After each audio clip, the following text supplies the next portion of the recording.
barangay ang pinaggagamit po natin dito para po sa ating mga community. Sana po, salamat sa inyong oras, panahon na inuukol nyo po sa amin. At sana din, pagdating ng panahon, makasama po namin kayo muli sa iba namang project, hindi naman sa ganitong flower arrangement. Okay, thank you. Hindi ko na po pahabahan. Thank you po.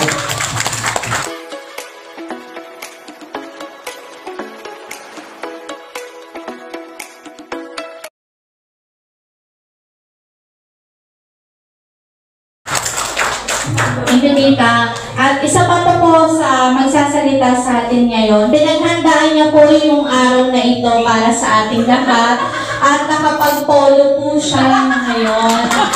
Tinatawagan po ang isa pa nating masipag at dedicated na kagawad, si Kagawad Rondel Tiso. Thank you. Share ko lang kasi nung buhay ko nanay ko, talagang na-amaze ako sa kanya eh. Kasi every morning, nasa garden siya, she keeps on talking to her flowers. Good morning, I love you, kumusta na kayo? Yung pala, talagang kinakausap pala talagang bulaklak. Kasi daanan kami po ng school, yung flowers namin noon, yung mga, wala pang ganito nung araw. Ano siya, yung triple, quadruple na mga rose, ang lalaki. Yung mga teacher sa amin, pag dumadaan, nag-aaway. Kasi pag namulaklak na yung ano namin, ilalagay nila ng pangalan. Oh, amin na yan ha. Huwag na pakialaman. Nag-aaway yung mga teachers. But anyway, thank you for spending your time with us today, maghapon. At sana yung kasunod na mga ganito, magtuloy-tuloy siya. Tulad nito, yung seminar natin, dapat mag-diretso siya para maging productive tayo.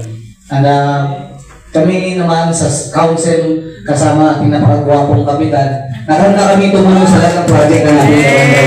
Maraming salamat po. God bless us all. Thank you. Thank you, Monsi. Yan. Okay po. Ngayon po, sa awarding na po tayo ng certificate and na-prejudge na naman po ata ng ating mga kagawad. Nagsalita na po siya. Ulitin mo, Konsi. Nagsalita po siya kanina.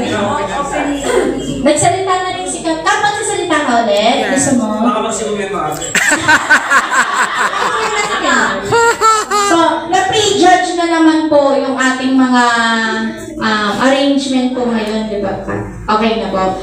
So, mag-awarding na po tayo sa certificate. So, we are hoping po na lahat tayo ay natuto ngayong araw and sa part po ng barangay. This is our way of acknowledging your commitment to us this day. So, first po, may I invite po our council, Kap, and Kagawads to please be informed po para sa ating awarding of certificate. Wala pa po.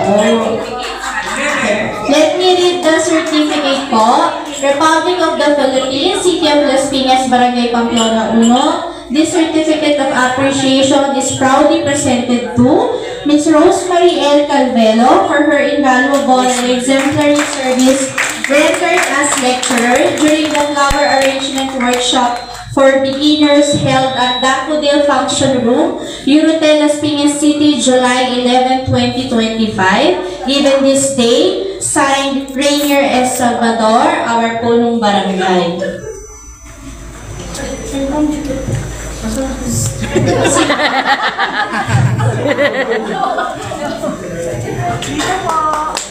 Maraming salamat, ma'am, sa iyong mga naituro ngayong araw. Thank you po.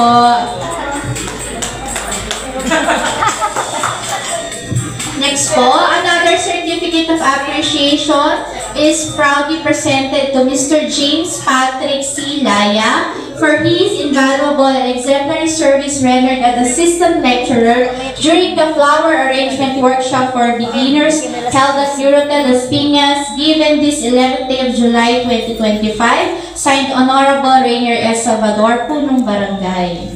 Yeah. Siya na po humawak ng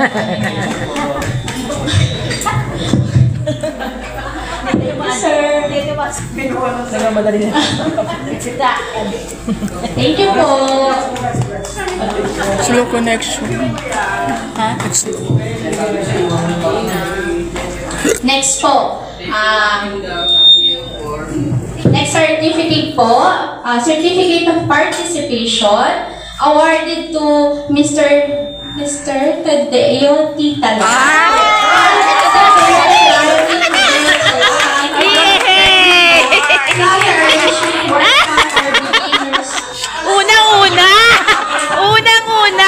Honorable Rene El Salvador from the Barangay and Ma'am Rosemary L. Calvelo Resource Team.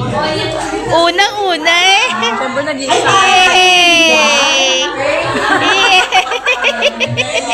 Yay! Nakalive pa naman siya. Nakalive pa naman. Thank you, Daddy. Thank you po. Next po, certificate is given to Miss Jenny Lindiban. Yay! O, ikaw Naka-flower shop na yan, oh. Thank you very much. Okay. Si Mama galing siya kanina sa ano. Naka-flower shop. Ano tagyan? Hindi, dalawa sila magaling. Magaling sila magaling. Next po, same certificate is awarded to Miss Rhoda A. Vecino. Ang may-ari ng mangga. President yan. Thank you, ma'am. Next certificate po is given to Miss Lina Liza Biranara. Ang walang kagana-gana sa kanya. Pasensya na po kayo, ano siya ngayon. Wala siya sa mood. Matamlay po siya ngayon. Thank you, Nick. Next po, certificate of participation is given to Miss Arlene A. Sanggalang. Thank you, ma'am.